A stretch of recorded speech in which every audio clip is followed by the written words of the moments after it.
आज हम पढ़ेंगे श्रीमान ज्योतिबा राव गोविंदराव फूले द्वारा लिखी गई गुलामगिरी पुस्तक। गुलामगिरी पुस्तक में क्या लिखा गया है आज हम जानेंगे। सबसे पहले है ज्योतिबा राव गोविंदराव फूले जी का जन्म हुआ था 11 अप्रैल 1827 ईस्वी में। भाषा इनकी थी मराठी और अंग्रेजी। विधाएं थी चिंतन, कविता, नाटक और निबंध। प्रमुख कृतियां हैं तृतीय रतन पवाड़ा, छत्रपति शिवाजी भोंसले का पवाड़ा, शिक्षा विभाग के ब्राह्मण अध्याय, चालाकी, गुलामगिरी, किसान का कोड़ा, ग्राम जोशी के संबंध में, सत्य शोधक समाज के लिए पूजा विधि, सार्वजनिक सत्य धर्म। निधन हुआ था 28 नवंबर 1890 ईस्वी में। विशेष है महात्मा ज्योतिबा राव फूले ऐसे महान विचारक, समाज सेवी तथा क्रांतिकारी कार्यकर्ता थे जिन्होंने संरचना की जड़ता को ध्वस्त करने का काम किया। महिलाओं, दलितों एवं शूद्रों की अपमानजनक परिवर्तन लाने के लिए आजीवन संघर्षरत रहे। सन 1848 में उन्होंने पुणे में अछूतों के लिए प्रयास किया। यह भारत के ज्ञात इतिहास में अपनी तरह का पहला स्कूल था। इसी तरह सन 1857 में उन्होंने एक स्कूल खोला जो भारत में लड़कियों का पहला स्कूल हुआ। उस स्कूल में पढ़ाने के लिए कोई ज्योतिबा राव फूले की पत्नी उनकी थी, उनका नाम था सावित्रीबाई फूले। वो आगे आई। अपने इन क्रांतिकारी कार्यों की वजह से फूले और उनकी पत्नी को तरह तरह के कष्ट उठाने पड़े। उन्हें बार बार घर बदलना पड़ा। फूले की हत्या करने की भी कोशिश की गई थी और अपने इसी महान उद्देश्य को संस्थागत रूप से उनको रूप देने के लिए ज्योतिबा राव फूले ने महाराष्ट्र में सत्य शोधक समाज नामक संस्था का गठन किया। उनकी एक महत्वपूर्ण स्थापना थी। महार, कुंभी, माली और शूद्र कही जाने वाली जातियां कभी क्षत्रिय थी जो जातिवाद के अंतर्गत दलित कहलाई। सैकड़ों सालों से आज तक शूद्र, अतिशूद्र, अछूत समाज जब से इस देश में ब्राह्मणों की सत्ता कायम हुई है तब से लगातार जुल्म और शोषण के शिकार है। ये लोग हर तरह की यातनाओं और कठिनाइयों में अपने दिन गुजार रहे हैं। इसलिए इन लोगों को इन बातों की ओर ध्यान देना चाहिए और गंभीरता से सोचना चाहिए। ये लोग अपने आप को ब्राह्मण, पंडा, पुरोहितों की जुल्म ज्यादतियों से कैसे मुक्त कर सकते हैं, यही आज हमारे लिए सबसे महत्वपूर्ण सवाल है। यही इस ग्रंथ का उद्देश्य है। यह कहा जाता है कि इस देश में ब्राह्मण पुरोहितों की सत्ता कायम हुए लगभग 3000 साल से भी ज्यादा समय बीत गया होगा। वे लोग प्रदेश से आए। उन्होंने इस देश के मूल निवासियों पर बर्बर हमले करके इन लोगों को अपने घर बार से, जमीन जायदाद से वंचित करके अपना गुलाम बना लिया। उन्होंने इनके साथ बड़ी अमानवीयता रवैया अपनाया था। सैकड़ों साल बीत जाने के बाद भी इन लोगों में बीती घटनाओं की विस्मृतियां ताजी होती देखकर कि ब्राह्मणों ने यहाँ के मूल निवासियों को घर बार, जमीन जायदाद से बेदखल करके उन्हें अपना गुलाम बनाया है, इस बात के प्रमाणों को ब्राह्मण, पंडा, पुरोहितों ने तहस नहस कर दिया, दफनाकर नष्ट कर दिया। उन ब्राह्मणों ने अपना प्रभाव, अपना वर्चस्व इन लोगों के दिलो दिमाग पर कायम रखने के लिए, ताकि उनकी स्वार्थ पूर्ति होती रहे, कई तरह के हथकंडे अपनाए और वे भी इसमें कामयाब भी होते रहे। चूंकि उस समय के लोग सत्ता की दृष्टि से पहले ही पराधीन हुए थे और बाद में पंडा, ब्राह्मण, पुरोहितों ने उन्हें ज्ञानहीन, बुद्धिहीन बना दिया था, जिसके परिणाम यह हुआ कि ब्राह्मण, पंडा, पुरोहितों के दाव पेंच, उनकी जालसाजी इनमें से किसी के भी ध्यान में नहीं आ सकी। ब्राह्मण पुरोहितों ने इन पर अपना वर्चस्व कायम करने के लिए, इन्हें हमेशा के लिए अपना गुलाम बनाकर रखने के लिए केवल अपने निजी हाथों को ही मद्देनजर रखकर एक से अधिक बनावटी ग्रंथों की रचना करके कामयाबी हासिल की। उन नकली ग्रंथों में उन्होंने यह दिखाने की कोशिश भी की कि उन्हें जो विशेष अधिकार प्राप्त है वे सब ईश्वर द्वारा प्रदत्त है। इस तरह का झूठा प्रचार उस समय के अनपढ़ लोगों में किया गया और उस समय के शूद्र, अतिशूद्रों में भी मानसिक गुलामी के बीज बोते गए। उन ग्रंथों में भी यह लिखा गया कि शूद्रों को ब्राह्मण द्वारा पैदा करने का उद्देश्य बस इतना ही था कि शूद्रों को हमेशा के लिए ब्राह्मण पुरोहितों की सेवा में लगे रहना चाहिए और ब्राह्मण पुरोहितों की मर्जी के खिलाफ कुछ भी नहीं करना चाहिए। मतलब तभी उन्हें ईश्वर प्राप्त होंगे और उनका जीवन सार्थक होगा। लेकिन अब इन ग्रंथों के बारे में कोई मामूली ढंग से भी सोचे कि यह बात कहाँ तक सही है, क्या वे सचमुच ईश्वर द्वारा प्रदत्त है, तो उन्हें इसकी सच्चाई तुरंत समझ में आ जाएगी। लेकिन इस प्रकार के ग्रंथों में सर्वशक्तिमान सृष्टि का निर्माता जो परमेश्वर है, उनकी समानत्ववादी दृष्टि को बड़ा गौणत्व प्राप्त हो गया है। इस तरह से हमारे जो ब्रह्मांड पुरोहित पंडा पुरोहित वर्ग के भाई हैं, जिन्हें भाई कहने में भी शर्म आती है, क्योंकि उन्होंने किसी समय शूद्र अति शूद्रों को पूरी तरह से तबाह कर दिया था, और वे ही लोग अब भी धर्म के नाम पर धर्म की मदद से इनको चूस रहे हैं। एक भाई द्वारा दूसरे भाई पर जुल्म करना यह भाई का धर्म नहीं है। फिर भी हम सभी को उत्पन्नकर्ता के रिश्ते से उन्हें भाई कहना पड़ रहा है। वे भी खुले रूप से यह कहना छोड़ेंगे नहीं, फिर भी उन्हें केवल अपने स्वार्थ का ही ध्यान न रखते हुए न्याय बुद्धि से भी सोचना चाहिए। यदि ऐसा नहीं करेंगे तो उन्हें ग्रंथों को देख पढ़कर बुद्धिमान अंग्रेज, फ्रेंच, जर्मन, अमेरिकी और अन्य बुद्धिमान लोग अपना मत दिए बिना भी नहीं रहेंगे कि उन ग्रंथों को ब्राह्मणों ने केवल अपने मतलब के लिए रखा है। उन ग्रंथों को में हर तरह के ब्राह्मण पुरोहितों का महत्व बताया गया है। ब्राह्मण पुरोहितों का शूद्र अति शूद्र के दिलो दिमाग पर हमेशा हमेशा के लिए वर्चस्व बना रहे, इसलिए उन्हें ईश्वर से भी श्रेष्ठ बताया गया है। ऊपर जिनका नाम निर्देशित किया गया है, उनमें से कई अंग्रेज लोगों ने इतिहास आदि ग्रंथों में कई तरह से यह जगह से लिखा है कि ब्राह्मण पंडा पुरोहितों ने भी अपने निजी स्वार्थ के लिए अन्य लोगों को यानी शूद्र अति शूद्रों को अपना गुलाम बना लिया है। उन ग्रंथों द्वारा ब्राह्मण पुरोहितों ने ईश्वर के वैभव को इतनी निम्न स्थिति में ला रखा है कि यह सबसे बड़ी शोचनीय दशा हो गई है। जिस ईश्वर ने शूद्र अति शूद्र को और अन्य लोगों को अपने द्वारा इस निर्मित इस सृष्टि की सभी वस्तुओं को समान रूप से उपभोग करने की पूरी आज़ादी दी है, उसी ईश्वर के नाम पर ब्राह्मण पंडा पुरोहितों एकदम झूठ मूठ ग्रंथों की रचना करके उन ग्रंथों में सभी मानवीय हक को नकारते हुए स्वयं मालिक हो गए हैं। इस बात पर हमारे कुछ ब्राह्मण भाई इस तरह प्रश्न उठा सकते हैं कि यदि ये तमाम ग्रंथ झूठ मूठ के हैं तो उन ग्रंथों पर शूद्र अति शूद्रों के पूर्वज ने क्यों आस्था रखी थी, और आज इनमें से बहुत सारे लोग क्यों आस्था रखे हुए हैं। इसका जवाब यह है कि आज के इस प्रगति काल में कोई भी किसी पर जुल्म नहीं कर सकता, मतलब अपनी बात को लाद नहीं सकता। आज सभी को अपने मन की बात, अपने अनुभव की बात स्पष्ट रूप से लिखने और बोलने की छूट है। कोई धूर्त आदमी किसी बड़े व्यक्ति के नाम से झूठा पत्र लिख कर लाए तो कुछ समय के लिए उस पर भरोसा करना भी पड़ता है। बाद में समय के अनुसार उसका झूठ उजागर हो ही जाता है। इस तरह शूद्र अति शूद्रों का किसी समय ब्राह्मण पंडा पुरोहितों के जुल्म और ज्यादतियों के शिकार होने की वजह से अनपढ़ गंवार बनाकर रखने की वजह से पतन हुआ है। ब्राह्मणों ने अपने स्वार्थ के लिए समर्थ रामदास के नाम पर झूठे पाखंड ग्रंथों की रचना करके शूद्र अति शूद्रों को गुमराह किया, और आज भी इनमें से कई लोगों को ब्राह्मण पुरोहित लोग गुमराह कर रहे हैं। यह स्पष्ट रूप से उक्त कथन की पुष्टि करता है। ब्राह्मण पंडा पुरोहित लोग अपने पेट पालने के लिए अपने पाखंडी ग्रंथों के द्वारा जगह जगह बार बार अज्ञानी शूद्रों को उपदेश देते रहे, जिसकी वजह से उनके दिलो दिमाग में ब्राह्मणों के प्रति पूज्य बुद्धि उत्पन्न होती रही। इन लोगों को उनके मन में ईश्वर के प्रति भावना है, वही भावना अपने को यानी ब्राह्मणों को समर्पित करने के लिए मजबूर किया। यह कोई साधारण या मामूली अन्याय नहीं है। इसके लिए उन्हें ईश्वर के जवाब देना होगा। ब्राह्मणों के उपदेशों का प्रभाव अधिकांश अज्ञानी शूद्र लोगों के दिलो दिमाग पर इस तरह से जड़ जमाए हुए हैं कि अमेरिका के काले गुलामों की तरह जिन दुष्ट लोगों ने हमें गुलाम बनाकर रखा है, उनसे लड़कर मुक्त होने की बजाय हमें आज़ादी दे रहे हैं। उन लोगों के विरुद्ध फिजूल कमर कस कर लड़ने के लिए तैयार हुए हैं। यह भी एक बड़े आश्चर्य की बात है कि हम लोगों पर कोई उपकार कर रहे हैं, उनसे कहना कि हम पर उपकार मत करो, फिलहाल हम जिस स्थिति में है वही स्थिति ठीक है, यही कहकर हम शांत नहीं होते बल्कि उनसे झगड़ने के लिए भी तैयार रहते हैं। यह गलत है। वास्तव में हमको गुलामी से मुक्त करवाने वाले जो लोग हैं उनको हमें आज़ाद कराने का से कुछ हित होता है, ऐसा भी नहीं है, बल्कि उन्हें अपने ही लोगों में सैकड़ों लोगों की बलि चढ़ानी पड़ती है। उन्हें बड़ी बड़ी जोखिमें उठाकर अपने जान पर भी खतरा झेलना पड़ता है। अब उनका इस तरह की दूसरों के हितों का रक्षण करने के लिए अगुवाई करने का उद्देश्य क्या होना चाहिए?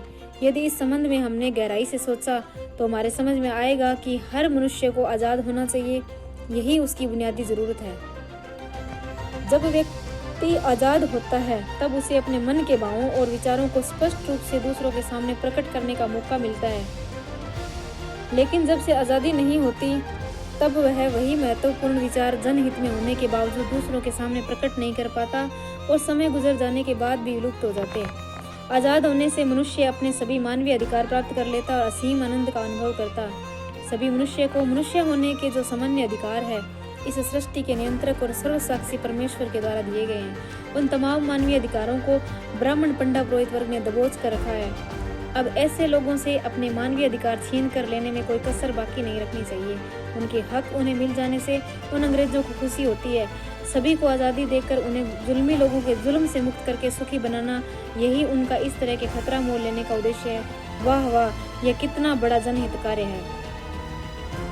उनका इतना अच्छा उद्देश्य होने की वजह से ही ईश्वर उन्हें वे जहाँ गए वहाँ ज़्यादा से ज़्यादा कामयाबी देता रहा है और अब आगे भी उन्हें इस तरह के अच्छे कामों में उनके प्रयास सफल होते रहे, उन्हें कामयाबी मिलती रहे, यही हम भगवान से प्रार्थना करते हैं। दक्षिणी अमेरिका और अफ्रीका जैसे पृथ्वी के इन दो हिस्से बड़े हिस्सों में सैकड़ों सालों से अन्य देशों के लोगों को पकड़ कर यहाँ पर उन्हें गुलाम बनाया जाता था। यह दासों को खरीदने बेचने की प्रथा यूरोप और तमाम प्रगतिशील कहलाने वाले राष्ट्रों के बीच बड़ी लज्जा की बात थी। उस कलंक को दूर करने के लिए अंग्रेज, अमेरिकी आदि उदार लोगों ने बड़ी बड़ी लड़ाइयाँ लड़कर अपने नुकसान की बात को तो दरकिनार, उन्होंने अपनी जान की परवाह नहीं की और गुलामों की मुक्ति से लड़ते रहे। यह गुलामी प्रथा कई सालों से चली आ रही थी। इस अमानवीय गुलामी प्रथा को समूल नष्ट करने के लिए असंख्य गुलामों को उनके परम प्रिय माता पिता से, भाई बहनों से, बीवी बच्चों से, दोस्त मित्रों से जुदा कर देने की वजह से जो यातनाएं सहनी पड़ी, उनसे उसे मुक्त करने के लिए उन्होंने संघर्ष किया। उन्होंने जो गुलाम एक दूसरे से जुदा कर दिए गए थे, उन्हें एक दूसरे के साथ मिला दिया। वाह, अमेरिका आदि सदाचारी लोगों ने इतना अच्छा काम किया है। यदि आज उन्हें इस गरीब अनाथ गुलामों की बदतर स्थिति में देखकर दया न आई होती तो ये गरीब बेचारे अपने प्रियजनों से मिलने की इच्छा मन ही मन में रखकर मर गए होते। दूसरी बात, उन गुलामों को पकड़कर लाने वाले दुष्ट लोग उन्हें क्या अच्छी तरह रखते भी थे या नहीं? नहीं नहीं, उन गुलामों पर वे लोग जिस प्रकार से जुल्म ढोते थे, उन जुल्मों की कहानी सुनते ही पत्थर दिल आदमी की आंखें भी रोने लगेगी। वे लोग उन गुलामों को जानवर समझकर उनसे हमेशा लात जूतों से काम लेते थे। वे लोग उन्हें कभी कभार लहलाती धूप में हल जुतवाकर उनसे अपने जमीन जोत बो लेते थे और इस काम में उन्हें थोड़ी सी भी आनाकानी की तो उनके बदन पर बेलों की तरह छांटे से घाव उतार देते थे। इतना होने पर भी क्या वे अपने खान पान की अच्छी व्यवस्था करते होंगे? इस बारे में तो कहना ही क्या। उन्हें केवल एक समय का खाना मिलता था, दूसरे समय कुछ भी नहीं। उन्हें जो भी खाना मिलता था वह भी बहुत ही थोड़ा सा। इसकी वजह से उन्हें हमेशा आधे भूखे पेट रहना पड़ता था। लेकिन उनसे छाती चूर चूर होने तक, मुंह से खून फेंकने तक दिन भर काम करवाया जाता था और रात को उन्हें जानवरों के कोठे में या इस तरह की गंदी जगह में सोने के लिए छोड़ दिया जाता था, जहाँ थक कर आने के बाद वे गरीब बेचारे उस पथरीली जमीन पर मुर्दों की तरह सो जाते थे। लेकिन आंखों में पर्याप्त नींद कहाँ से होगी? बेचारों को आखिर नींद आएगी भी कहाँ से? इसमें पहली बात तो यह थी कि पता नहीं मालिक को किस समय उनकी गर्ज पड़ जाए, उनका बुलावा आ जाए, इस बात का उनको जबरदस्त डर लगा रहता था। दूसरी बात तो यह थी कि पेट में पर्याप्त भोजन भी नहीं होने की वजह से जी घबराता था और टांगे लड़खड़ाने लग जाती थी। तीसरी बात यह थी कि कई दिन भर बदन पर छांटे के वार बरसते रहने से सारा बदन लहूलुहान हो जाता और उनकी यातना इतनी जबरदस्त होती कि पानी में मछली की तरह रात भर तड़पाते हुए करवट लेकर रहना पड़ता था। चौथी बात यह थी कि अपने लोग पास न होने की वजह से उस बात का दर्द तो और भी भयंकर था। इस तरह बातें मन में आने से यातनाओं के ढेर खड़े हो जाते थे और आंखें रोने लगती थी। वे बेचारे भगवान से दुआ मांगते कि हे भगवान, अब भी तुमको हम पर दया नहीं आती, तू अब हम पर रहम कर। अब हम इन यातनाओं को बर्दाश्त करने के काबिल नहीं रहे। अब हमारी जान भी निकल जाए तो अच्छा ही होगा। इस तरह की यातनाएं सहते सहते, इस तरह सोचते सोचते ही रात गुजर जाती थी। इन लोगों को जिस प्रकार की पीड़ाओं यातनाओं को सहना पड़ा, उनको यदि एक एक करके कहा जाए तो भाषा और साहित्य के शोक रस के शब्द भी फीके पड़े जाएंगे, इसमें कोई संदेह नहीं है। तात्पर्य, अमेरिकी लोगों ने आज सैकड़ों सालों से चली आ रही इस गुलामी के अमानवीय परंपरा को समाप्त करके गरीब लोगों को उन चंद लोगों के जुल्म से मुक्त करके उन्हें पूरी तरह से सुख की जिंदगी बख्शी है। इन बातों को जानकर शुद्र अतिशूद्रों को अन्य लोगों की तुलना में बहुत ही ज़्यादा खुशी होगी, क्योंकि गुलामी की अवस्था में गुलाम लोगों को, गुलाम जातियों को कितनी यातनाएं बर्दाश्त करनी पड़ती है, इसे स्वयं अनुभव किए बिना अंदाज करना नामुमकिन है। जो सहता है वही जानता है। अब इन गुलामों में और इन गुलामों में फ़र्क इतना ही होगा कि पहले प्रकार के गुलामों को ब्राह्मण पुरोहितों ने अपने बर्बर हमलों से पराजित करके गुलाम बनाया था और दूसरे प्रकार के गुलामों को दुष्ट लोगों ने एकाएक जुल्म करके गुलाम बनाया था। शेष बातों में उनकी स्थिति समान है। उनकी स्थिति और गुलामों में स्थिति में बहुत फर्क नहीं है। उन्होंने जिस जिस प्रकार की मुसीबतों को बर्दाश्त किया, वे सभी मुसीबतें ब्राह्मण पंडा पुरोहितों के द्वारा ढाए गए जुल्मों से कम हैं।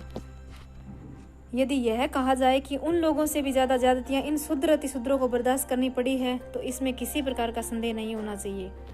इन लोगों को जो जुर्म सहना पड़ा, उसकी एक एक दास्तान सुनते ही किसी भी पत्थर दिल आदमी को ही नहीं, बल्कि साक्षात पत्थर भी पिघल कर उसमें से पीड़ाओं के आंसू की बाढ़ निकल पड़ेगी।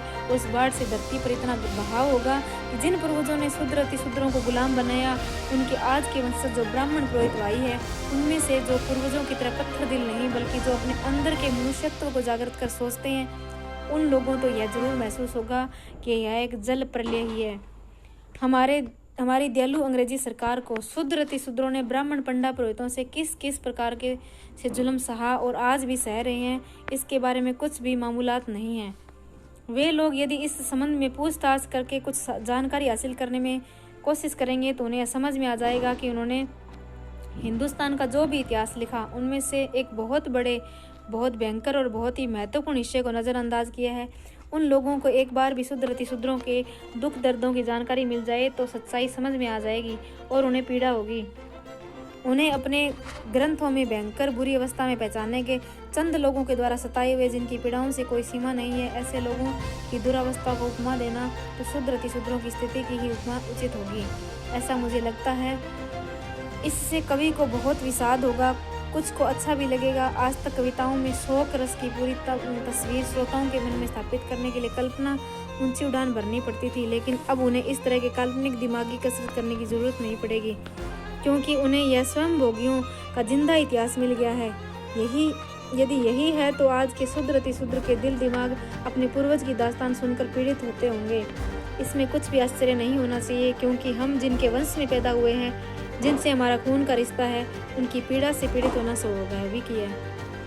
किसी समय ब्राह्मणों की राजसत्ता में हमारे पूर्वजों पर जो भी ज्यादतियां हुई, उनकी याद आते ही हमारा मन घबराकर थरथराने लगता है।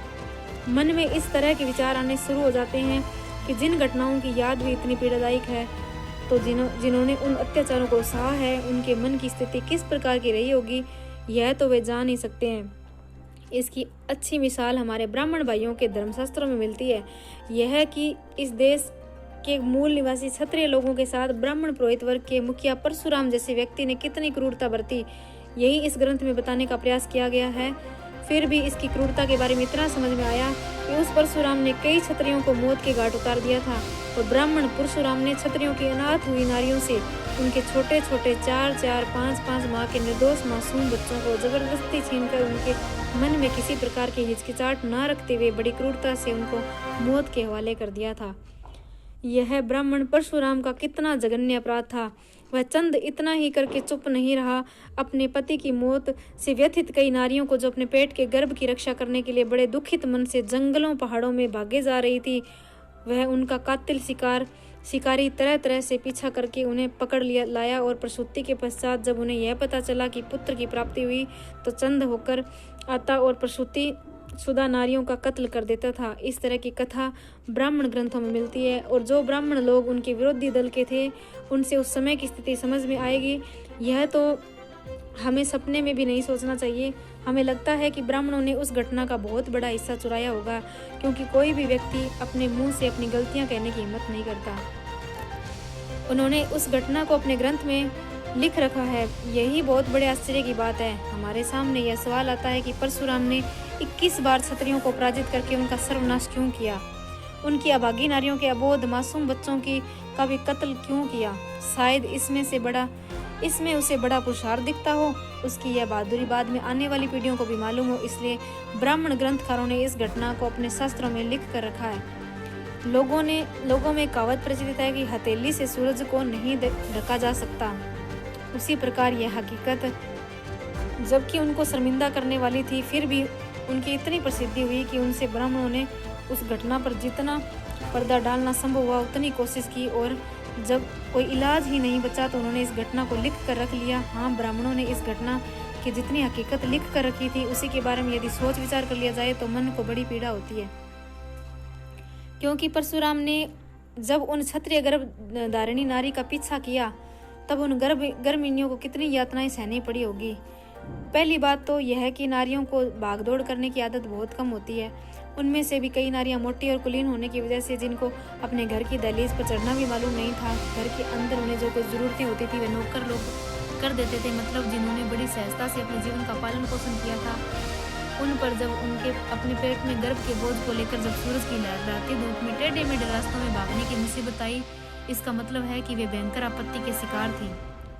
उनको दौड़ भाग करने की आदत बिल्कुल भी नहीं होने की वजह से पांव टकराते और कभी धड़ल्ले से चट्टान पर तो कभी पहाड़ की खाइयों में गिरती होंगी। उससे कुछ नारियों के माथे पर, कुछ नारियों के कोहनी और कुछ नारियों के घुटने और कुछ नारियों के पांव को ठेस खरोच लगकर खून की धारियां बहती होंगी। और परशुराम पीछे पीछे दौड़ कर आ रहा है, यह सुनकर और तेजी से भागने दौड़ने लगती होंगी। रास्ते में भागते दौड़ते समय उनके नाजुक पांवों में कांटे कंकड़ चुभते होंगे। कंटीले पेड़ पौधों से उनके बदन से कपड़े भी फट गए होंगे और उन्हें कांटा भी चुभ गया होगा। उनकी वजह से उनके नाजुक बदन भी लहू बहता होगा। लहलाती हुई धूप भागते भागते जब पांव में छाले पड़ गए होंगे और कमल के डंठल के समान नाजुक नील वर्ण कांति मुरझा गई होगी। उनके मुंह से फेन बहता होगा, उनकी आंखों में आंसू भर आए होंगे। उनके मुंह को एक दिन दो दिन पानी भी नहीं छुआ होगा, इसलिए बेहद थकान से पेट का गर्भ पेट में ही शोर मचाता होगा। उनको ऐसा लगता होगा कि यदि अब धरती फट जाए तो कितना अच्छा होता, मतलब उसमें से वे अपने आप को झोंक देती और इस चंद मुक्त उससे ही मुक्त हो जाती। ऐसी स्थिति में उन्होंने आंखें फाड़ फाड़ कर भगवान की प्रार्थना निश्चित रूप से की होगी कि हे भगवान, तूने हम पर यह क्या जुल्म ढाए हैं। हम स्वयं बलहीन हैं, इसलिए हमको अबला कहा जाता है। हमें हमारे पतियों को जो कुछ बल प्राप्त था वह भी चंद लोगों ने छीन लिया। यह मालूम होने पर भी बुजदिल होकर कायर की तरह हमारी कितनी इम्तिहान ले रहा है, जिसने हमारे शोहर को मार डाला और हम अबलाओं पर हथियार उठाए हुए हैं। और इसी में जो अपना पुरुषार्थ समझता है, ऐसे चंद के अपराधों को देखकर तुम समर्थ होने से भी मुंह में उंगली दबाए पत्थर जैसा बहरा अंधा क्यों बैठा है। इस तरह वे नारियां बेसहारा होकर किसी के सहारे की तलाश में मुंह उठाए ईश्वर की याचना कर रही थी। उसी समय चंद ही समय में परशुराम ने वहां पर पहुंचकर उन अबलाओं को नहीं भगाया होगा, फिर तो उनकी यातनाओं की कोई सीमा ही नहीं होगी। उनमें से कोई नारियों ने बेहिसाब चिल्ला कर चीख कर अपनी जान गंवाई होगी और शेष नारियों ने बड़ी विनम्रता से उस पर चंद परशुराम की दया की भीख नहीं मांगी होगी कि हे परशुराम, हम आपसे इतनी दया की भीख मांगना चाहते हैं कि हमारे गर्भ से पैदा होने वाले अनाथ बच्चों की जान बख्श दो। हम सभी आपके सामने इसी तरह अपना आंचल पसार रहे हैं, आप हम पर इतनी तो दया करो। अगर आप चाहते हो तो हमारी जान भी ले सकते हो, लेकिन हमारे इन मासूम बच्चों को जान न लो। आपने हमारे सोहर को बड़ी बेरहमी से मौत के घाट उतार दिया, इसलिए हमें बेसमय वैधव्य प्राप्त हुआ है और अब हम अपनी सभी प्रकार के सुखों के कोसों दूर आ गए हैं। अब हमें आगे बाल बच्चों होने की कोई उम्मीद नहीं रही है। अब हमारा सारा ध्यान इन बच्चों की ओर लगा हुआ है। अब इन्हें इतना ही सुख चाहिए। हमारे सुख की आशा स्वरूप हमारे जो भी मासूम बच्चे हैं उनको भी जान से मारकर हमें आप क्यों तड़पाते देखना चाहते हो। हम आपसे इतनी भीख मांगते हैं, वैसे तो हम आपके धर्म की ही संतान हैं, किसी भी तरह से क्यों न हो आप हम पर रहम कीजिए। इतने करुणापूर्ण भावपूर्ण शब्दों से उस चंद परशुराम का दिल कुछ न कुछ तो पिघल जाना चाहिए था, लेकिन आखिर पत्थर तो पत्थर ही साबित हुआ। वह उन्हें प्रसूत हुए देखकर उनसे नवजात शिशु छीनने लगा। तब ये उन नवजात शिशुओं की रक्षा के लिए उन पर औंधी गिर पड़ी होंगी और गर्दन उठा कर कह रही होंगी, हे परशुराम, आपको यदि उन नवजात शिशुओं की जान लेनी है तो सबसे पहले यही बेहतर होगा कि हमारे सिर काट दो, फिर हमारे पश्चात आप जो करना चाहे कर लो, किंतु हमारी आंखों के सामने हमारे उन नन्हे मुन्ने बच्चों की जान न लो। लेकिन कहते हैं न कुत्ते की दुम टेढ़ी की टेढ़ी ही रहती है। उससे उनकी एक भी नहीं सुनी और वह कितनी नीचता। उन नारियों को गोद में खेल रहे उन नवजात शिशुओं की जबरदस्ती छीन लिया होगा। तब उन्हें जो यातनाएं हुई होगी, जो मानसिक पीड़ाएं हुई होगी, उस स्थिति को शब्दों में व्यक्त करने के लिए हमारे हाथ की कलम थरथराने लगी। और खैर उस जल्लाद ने उन नवजात शिशुओं की जान उनकी माताओं की आंखों के सामने ही ले ली होगी। उस समय कुछ माताओं ने अपनी छाती को पीटना, बालों को नोचना, जमीन को कुरेदना शुरू कर दिया होगा। उन्होंने अपने ही हाथ से अपने मुंह की मिट्टी के ठले ठूस कर अपनी जान गंवा दी होगी। कुछ माताएं पुत्र शोक में बेहोश होकर गिर पड़ी होंगी, उनके होश हवास भूल गई होंगी। कुछ माताएं पुत्र शोक के मारे पागल सी हो गई होंगी। हाय मेरा बच्चा, हाय मेरा बच्चा करते करते दर दर गांव जंगल जंगल भटकती होंगी। लेकिन इस तरह सारी हकीकत हमें ब्राह्मण पुरोहितों से मिल सकेगी, यह उम्मीद लगाए रखना फिजूल की बातें हैं। इस तरह ब्राह्मण पुरोहितों के पूर्वज अधिकारी परशुराम ने सैकड़ों क्षत्रियों को जान से मारकर उनके बीवी बच्चों के भयंकर बुरे हाल किए, और उसी को आज के ब्राह्मणों ने शुद्र अति शूद्रों का सर्वशक्तिमान परमेश्वर, सारी शक्ति का निर्माता कहने के लिए कहा। यह कितने बड़े आश्चर्य की बात है। परशुराम के पश्चात ब्राह्मणों ने उन्हें कम परेशान नहीं किया होगा। उन्होंने अपनी ओर से जितना सताया जा सकता है सताने में कोई कसर बाकी नहीं छोड़ी हुई करी होगी। उन्होंने घृणा से उन लोगों में से अधिकांश लोगों के भयंकर बुरे हाल किए। उन्होंने इनमें से कुछ लोगों को इमारतें भवनों की नींव में जिंदा गाड़ देने की भी कोई आनाकानी नहीं की। इस बारे में ग्रंथ में लिखा गया है। उन्होंने इन लोगों को इतना नीच समझा था कि किसी समय कोई शूद्र नदी के किनारे अपने कपड़े धो रहा हो तो इत्तेफाक ही वहां पर कोई ब्राह्मण आ जाए तो शूद्र को अपने सभी कपड़े समेट कर बहुत दूर, जहां से ब्राह्मण के तन पर पानी का एक कतरा भी पड़ने की कोई संभावना न हो, ऐसे पानी के बहाव के नीचे की जगह पर जाकर अपने कपड़े धोना पड़ता था। यदि वहां से ब्राह्मण के तन पर पानी की बूंद का एक कतरा भी छू गया या उससे इस तरह का संदेह भी हुआ तो ब्राह्मण पंडा आग के सोले की तरह लाल हो जाता था, और उस समय उसके हाथ में जो भी मिल जाए अपने ही पास के बर्तन को उठाकर न आव देखा न ताव उस शूद्र के माथे को निशाना बनाकर बड़े जोर से फेंक मारता था। उससे उस शूद्र का माथा खून से भर जाता, बेहोशी में जमीन पर गिर पड़ता, फिर कुछ देर बाद होश आ जाता और खून से भीगे हुए कपड़ों से हाथ में लेकर बिना किसी शिकायत के मुंह लटकाए अपने घर चला जाता। यदि सरकार में शिकायत करो तो चारों तरफ ब्राह्मणवादियों का जाल फैला हुआ था, बल्कि शिकायत करने का खतरा यह भी था कि खुद को ही सजा भोगने का मौका न आ जाए। अफसोस अफसोस, हे भगवान, यह कितना बड़ा अन्याय है। खैर, यह एक दर्द भरी कहानी है, इसलिए कहना पड़ रहा है कि किंतु इस तरह कि इससे भी भयंकर घटनाएं घटती थी जिसका दर्द शूद्र अति शूद्र को बिना शिकायत के सहना पड़ता था। ब्राह्मणवादी राज्यों में शूद्र अति शूद्रों को व्यापार वाणिज्य के लिए या अन्य किसी काम के लिए घूमना हो तो बड़ी कठिनाइयों का सामना करना पड़ता था। बड़ी कठिनाइयां बर्दाश्त करनी पड़ती थी, जिनके सामने मुसीबतों का तांता लग जाता था। उसमें भी एकदम सुबह के समय जो बहुत भारी दिक्कतें खड़ी हो जाती थी, क्योंकि उस समय सभी चीज़ों की छाया काफ़ी लंबी होती थी। यदि ऐसे समय शायद कोई शूद्र रास्ते में जा रहा हो और सामने से किसी ब्राह्मण की सवारी आ रही है तो यह देखकर ब्राह्मण अपनी छाया न पड़े इस पर डर से कंपित होकर उसको पल दो पल अपना समय फिजूल बर्बाद करके रास्ते में एक और करके कहीं और मुंह करके बैठ जाना पड़ता था। फिर उस ब्राह्मण के चले जाने के बाद उसको अपने काम के लिए निकलना पड़ता था। मान लीजिए कभी कभार बगैर ख्याल के उसकी छाया ब्राह्मण पर पड़ गई तो ब्राह्मण तुरंत क्रोधित होकर चंद बनकर उसको शूद्र को मरते मरते दम तक न मारता पीटता और उसी वक्त नदी पर जाकर स्नान करने लग जाता। शूद्रों के कई लोगों की जातियों को रास्ते में थूकने की भी मनाही थी, इसलिए उन शूद्रों को ब्राह्मणों की बस्ती से गुजरना पड़ा तो अपने साथ थूकने के लिए मिट्टी के किसी एक बर्तन को रखना पड़ता था। समझ लो उसकी थूक जमीन पर पड़ गई तो उसको ब्राह्मण पंडों ने देख लिया तो उस शूद्र के दिन भर गए, अब उसकी खैर नहीं। इस तरह के लोग शूद्र अति शूद्र जातियां अनगिनत मुसीबतों को सहते सहते मटियामेट हो गए, लेकिन अब हमें इस शोक के नरक से बदतर जीवन से भी कब मुक्ति देते हैं, इसी का इंतजार है। किसी व्यक्ति ने बहुत दिनों तक जेल के अंदर जिंदगी गुजार दी हो, वह कैदी अपने साथ मित्रों से, बीवी बच्चों से, भाई बहन से मिलने के लिए स्वतंत्र रूप से आज़ाद पंछी की तरह घूमने के लिए बड़ी उत्सुकता से जेल से मुक्त होने के लिए दिन का इंतजार करता है। उसी तरह इंतजार बेसब्री इन लोगों का भी होनी स्वाभाविक ही है। ऐसी समय बड़ी खुशकिस्मत कहिए कि ईश्वर को उन पर दया आ गई। इस देश में अंग्रेजों की सत्ता कायम हुई और उनके द्वारा ये लोग ब्राह्मणवादी की ही शारीरिक गुलामी के मुक्त हुए, इसलिए ये लोग अंग्रेजी राज सत्ता का शुक्रिया अदा करते हैं। ये लोग अंग्रेजों के इन उपकारों को कभी भूलेंगे नहीं। इन्हें आज सैकड़ों साल से चली आ रही ब्राह्मणवादी की गुलामी की फलोदी जंजीरों को तोड़ करके मुक्ति की राह दिखाई है। उन्होंने इनके बीवी बच्चों को सुख के दिन दिखाए हैं। यदि वे यहाँ न आते तो ब्राह्मणवादियों ने उन्हें कभी सम्मान स्वतंत्रता की जिंदगी न गुजारने दी होती। इस बात पर कोई शायद ही इस तरह का संदेह उठा सकता है कि आज ब्राह्मणों की तुलना में शूद्र अति शूद्रों की संख्या करीबन 10 गुना ज्यादा है।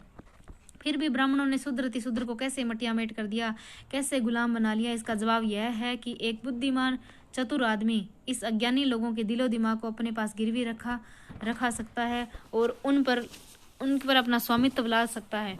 और दूसरी बात यह है कि 10 अनपढ़ लोग यदि एक ही मन के होते तो वे उस बुद्धिमान चतुर आदमी की दाल न गलने देते, एक न चलने देते, किंतु ये 10 लोग अलग अलग मतों के होने की वजह से ब्राह्मण पुरोहितों जैसे धूर्त पाखंडी लोगों को, उन 10 भिन्न भिन्न मतवादी लोगों को अपने जाल में फंसाने में कुछ भी कठिनाई नहीं होती। शूद्र अतिशूद्र को विचार प्रणाली मत मान्यताएं एक दूसरे के मेल मिलाप न करें, इसके लिए प्राचीन काल में ब्राह्मण पुरोहितों ने एक बहुत बड़ी धूर्ततापूर्ण बदमाशी भरी विचारधारा खोज निकाली। इन शूद्र अतिशूद्र के समान समाज की संख्या जैसे जैसे बढ़ने लगी, वैसे वैसे ब्राह्मणों में डर की भावना उत्पन्न होने लगी। इसलिए उन्होंने शूद्र अतिशूद्र के आपस में घृणा और नफरत बढ़ती रही। इसकी योजना तैयार की। उन्होंने समाज में प्रेम की बजाय जहर के बीज बोए। उनमें उनकी चाल यह थी कि यदि शूद्र अतिशूद्र समाज आपस में लड़ते झगड़ते रहेंगे, तब उन्हें यहाँ पर टिके रहने की बुनियाद मजबूत होगी और हमेशा हमेशा के लिए अपना गुलाम बनाकर बगैर मेहनत के उनको पसीने की प्राप्त कमाई बिना किसी रोक टोक के गुलछरे उड़ाने का मौका मिलेगा। अपनी इस चाल विचारधारा को कामयाबी देने के लिए जाति भेद की फौलादी जहरीली दीवारें खड़ी करके उनको समर्थन में अपने साथी अपने जाति स्वार्थ सिद्धि के लिए कई ग्रंथ लिख डाले। उन्होंने उन ग्रंथों के माध्यम से अपनी बातों को अज्ञानी के लोगों में दिलो दिमाग और पत्थर की लकीर की तरह लिख दिया। उनमें से कुछ लोग जो ब्राह्मणों के साथ बड़ी कड़ाई और दृढ़ता से लड़े, उनका एक ही वर्ग अलग बना दिया, जिससे पूरी तरह से बदला चुकाने के लिए उनकी जो बाद की संतान हुई उनको उन्हें छूना नहीं चाहिए। इस तरह की जहरीली बातें ब्राह्मण पंडा पुरोहितों ने उनके लोगों के दिलो दिमाग में भर कर फिलहाल जिन्हें माली, कुनरबी, कुर्मी आदि कहा जाता है, जब यह हुआ तब इसका परिणाम यह हुआ कि उनका आपसी मेल मिलाप बंद हो गया और वे लोग अनाज के एक एक दाने के लिए मोहताज हो गए। इसलिए इन लोगों को जीने के लिए मरे हुए जानवरों का मांस मजबूर होकर खाना पड़ा। उनके इस आचार व्यवहार को देखकर आज के शूद्र जो भी अहंकार के माली, कुंडी, सुनार, दर्जी, लुहार, बढ़ई, तेलकर्मी, कुर्मी आदि बड़ी संख्याएं अपने नाम के आगे साथ लगाते हैं, वे लोग केवल इस तरह के व्यवसाय करते थे। कहने का मतलब यह है कि वे लोग एक ही घराने के होते हुए भी आपस में लड़ते झगड़ते हैं और एक दूसरे को नीच समझते हैं। इन सब लोगों ने के पूर्वज स्वदेश के लिए ब्राह्मणों से बड़ी निर्भयता से लड़ते रहे। इसका परिणाम यह हुआ कि ब्राह्मणों ने इन सबको समाज के निचले स्तर पर लाकर खड़ा कर दिया, दर दर के भिखारी बना दिया। लेकिन अफसोस यह है कि इसका रहस्य किसी के ध्यान में नहीं आ रहा। इसलिए ये लोग ब्राह्मण पंडा पुरोहितों के बहकावे में आकर आपस में नफरत करना सीख गए। अफसोस अफसोस, ये लोग भगवान की निगाह में कितने बड़े अपराधी है। इन सब का आपस में इतना बड़ा नजदीकी संबंध होने पर भी किसी त्योहार पर ये अपने दरवाजे पर पका पकाया भोजन मांगने के लिए आते हैं तो वे लोग उसको नफरत की निगाह से नहीं देखते हैं। कभी कभी तो डंडा लेकर उन्हें मारने के लिए दौड़ते हैं। खैर, इस तरह से जिन जिन लोगों ने ब्राह्मण पंडा पुरोहितों से जिस जिस तरह से संघर्ष किया, उन्होंने उनके जातियों में बांटकर एक तरह से सजा सुना दी। जातियों का दिखावटी आधार तो सभी को पूरी तरह से गुलाम बना लिया। ब्राह्मण पंडा पुरोहितों सब में सर्वश्रेष्ठ और सर्वाधिकार संपन्न हो गए। मजे की बात है, तब से उन सभी के दिलों दिमाग आपस में उलझ गए और नफरत से अलग अलग हो गए। ब्राह्मण पुरोहितों ने अपने षड्यंत्र में कामयाब हो गए और उन्होंने अपना मनचाहा व्यवहार करने की पूरी स्वतंत्रता ले ली। और इस बारे में एक कहावत प्रसिद्ध है कि दोनों का झगड़ा और तीसरे का लाभ। मतलब यह है कि ब्राह्मण पंडा पुरोहितों ने शूद्र अतिशूद्रों के आपस में नफरत के बीज जहर की तरह बो दिए और उन सभी की मेहनत पर ऐशो आराम कर रहे हैं। संक्षेप में ऊपर कहा ही गया है कि इस देश में अंग्रेजी सरकार आने की वजह से शूद्र अतिशूद्र की जिंदगी में एक नई रोशनी आई। ये लोग ब्राह्मणों की गुलामी से मुक्त हुए। यह कहने में किसी प्रकार का संकोच नहीं है। फिर भी हमको यह कहने में बड़ा दर्द होता है कि अभी हमारी दयालु सरकार के शूद्र अतिशूद्र को शिक्षित बनाने की दिशा में गैर जिम्मेदारीपूर्ण रवैया अख्तियार करने की वजह से ये लोग अनपढ़ ही रहे। कुछ लोग शिक्षित पढ़े लिखे बन जाने पर ब्राह्मणों ने नकली पाखंडी धर्म ग्रंथों के शास्त्र पुराणों पर के अंध भक्त बनकर उन्हें मन से दिलो दिमाग से गुलाम ही रहे। इसलिए उन्हें सरकार के पास जाकर कुछ फरियाद करने, न्याय मांगने का कुछ आधार ही नहीं रहा है। ब्राह्मण पंडा पुरोहित लोग अंग्रेज सरकार और उन सभी जातियों के लोगों के पारिवारिक और सरकारी कामों में कितनी लूट खसोट करते हैं, गुलछर्रे उड़ाते हैं। इस बात की और हमारी अंग्रेजी सरकार का अभी तक कोई ध्यान नहीं गया है। इसलिए हम चाहते हैं कि अंग्रेज सरकार को सभी जनों के प्रति समानता का भाव रखना चाहिए और उन तमाम बातों की ओर ध्यान देना चाहिए जिससे शूद्र अतिशूद्र समाज के लोग ब्राह्मणों की मानसिक गुलामी से मुक्त हो सके। अपनी इस सरकार से हमारी यही प्रार्थना है। इस किताब को लिखते समय मेरे मित्र विनायक राव बापूजी भंडारकर और राजलिंगू ने मुझे जो उत्साह दिया, इसके लिए मैं बहुत बहुत धन्यवाद देता हूँ। ज्योतिबा राव गोविंद राव फुले गुलामगिरी पुस्तक, ये इसका एक अध्याय पूरा हुआ। दोस्तों, अगले वीडियो के अंदर हम इसका दूसरा अध्याय पूर्ण करेंगे। तब तक के लिए थैंक यू। जय हिंद।